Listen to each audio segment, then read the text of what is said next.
اہل بیت ہمیں بتلانا چاہ رہے ہیں کہ اپنی زندگی میں جذبات کو حاکم نہ رکھنا بلکہ عقل کو حاکم رکھنا۔ دیکھیے سب سے زیادہ سب سے بدترین مخلوق خدا کی نگاہوں میں کون ہے؟ بدترین مخلوق کون ہے خدا کی نگاہوں میں؟ بدترین مخلوق وہ ہے، لوگ کوئی کہے گا شمر، کوئی کہے گا یزید، کوئی کہے گا عمر سعد، یہ سارے لوگ ہیں، مگر قرآن نے ایک کرائیٹیریا بتایا کون ہے بدترین شخص؟ بدترین شخص وہ ہیں ان شر الدواب عند اللہ۔ قرآن کی آیت ہے، خدا کی نگاہوں میں بدترین شخص وہ ہے جس کو اللہ نے نعمت عقل دی ہے مگر اس کو استعمال نہیں کرتا ہے۔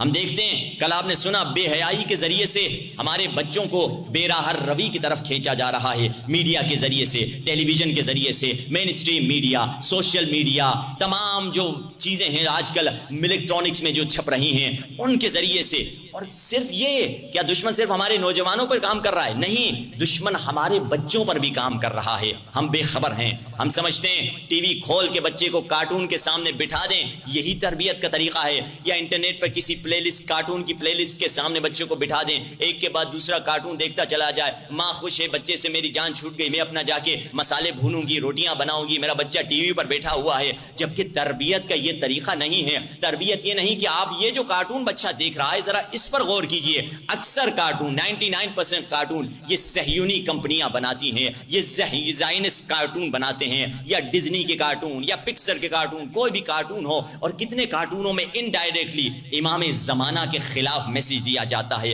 انڈائریکٹلی اہل بیت کے خلاف میسج دیا جاتا ہے، انڈائریکٹلی بے راہ روی کے خلاف ہے، انڈائریکٹلی لیزبین اور گیز کے میسیجز دیے جاتے ہیں تاکہ بچے کا ذہن وہ بنتا چلا جائے۔ ماں باپ یہاں تک کہ وائلنس سکھائی جاتی ہے کارٹون میں، اور ماں باپ چھوڑ دیتے ہیں کیونکہ پتہ نہیں چلتا۔ اس انداز سے کامک، آپ کہیں گے وائلنس کہاں ہے کارٹون میں؟ آپ کو مثال دے دو عملی تاکہ سمجھ پائیں، کیونکہ ایک ایک کارٹون کو میرے پاس نہ ٹائم ہے، نہ میں ادھر بیٹھ کے کارٹونوں پہ ڈسکشن کرتا رہوں۔ مقصد یہ ہے، مثال کے طور پہ والدین دیکھ رہے ہیں بچہ کارٹون دیکھ رہا ہے، کارٹون میں کارٹون کو ایک کیریکٹر کو دوسرے کیریکٹر کے ذریعے سے چوٹ لگتی ہے تو وہ کیونکہ کامک انداز میں بتاتے ہیں، مزاحیہ انداز میں، بچہ چوٹ کھانتے ہوئے کسی کو دیکھ کر ہنس رہا ہوتا ہے، والدین بھی پریشان نہیں ہوتے کیونکہ کوئی خون خرابہ نظر نہیں آتا، کوئی بلڈ نہیں ہوتا۔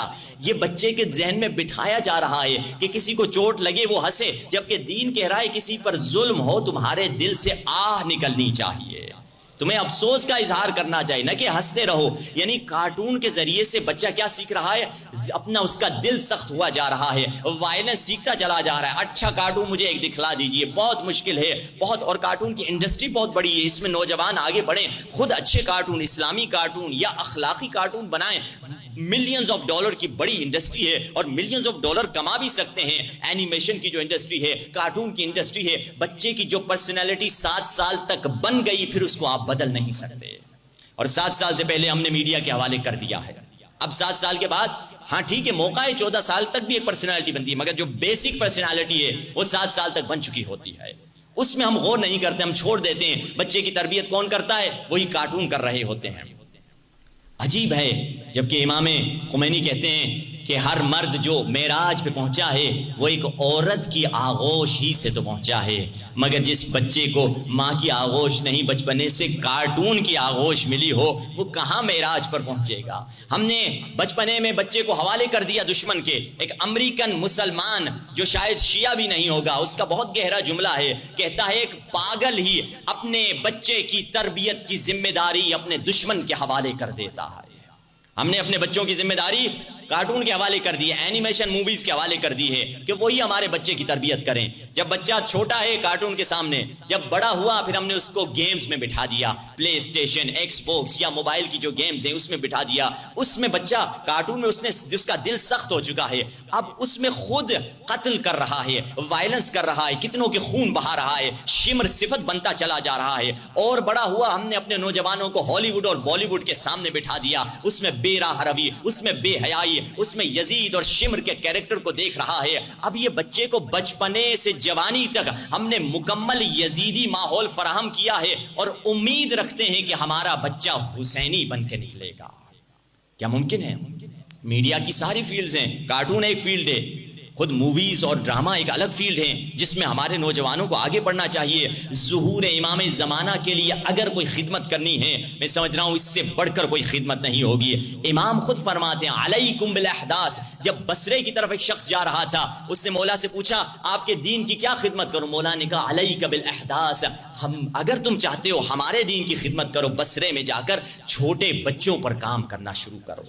اور پھر مولا نے فرمایا العلم فی الصغر کالنقش علی الحجر، بچپنے میں علم پتھر پہ لکیر کی طرح ہے اور بڑے ہونے کے بعد علم پانی پہ لکیر کی طرح ہے. بچپنے پہ اگر ہم نے جو کام کر دیا دشمن وہی کام کرتا چلا جا رہا ہے. آپ دیکھیں گے لوگوں کے ذائقے، لوگوں کی جو پسند ہے وہ تبدیل ہوتی چلی جا رہی ہے.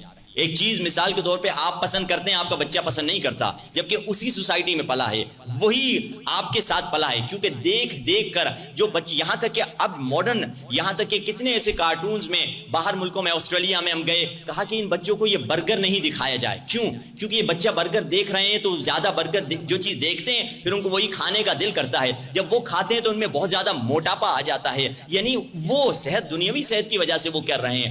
وہ دشمن سمجھ چکا ہے کہ جو بچے کو تم دکھاتے ہو وہی بچہ ویسا ہی اس کی پرسنالٹی بنتی چلی جاتی ہے. ان کو تو دین کی فکر نہیں ہے. اور یہ کارٹون کتنے ملین $100 کے خرچے میں بنتے ہیں. ایک ڈیڑھ گھنٹے کا کارٹون تقریباً $30 ملین میں بنتا ہے. کیا دشمن آپ کے بچوں سے اتنی محبت کرتا ہے؟ اتنے مہنگے مہنگے کارٹون آپ کے بچوں کو دکھا رہا ہوتا ہے. اس کے پیچھے مقصد ہے. اگر ہم عقل کو استعمال کریں تو مولا فرما رہے ہیں عقل سب سے عظیم ترین نعمت ہے. جو عقل کو استعمال نہیں کرتا وہ انسان، شیطان کیا بدترین مخلوق دنیا میں وہ ہے جو عقل کو استعمال نہیں کرتا. یا ابن الحسن کجایی؟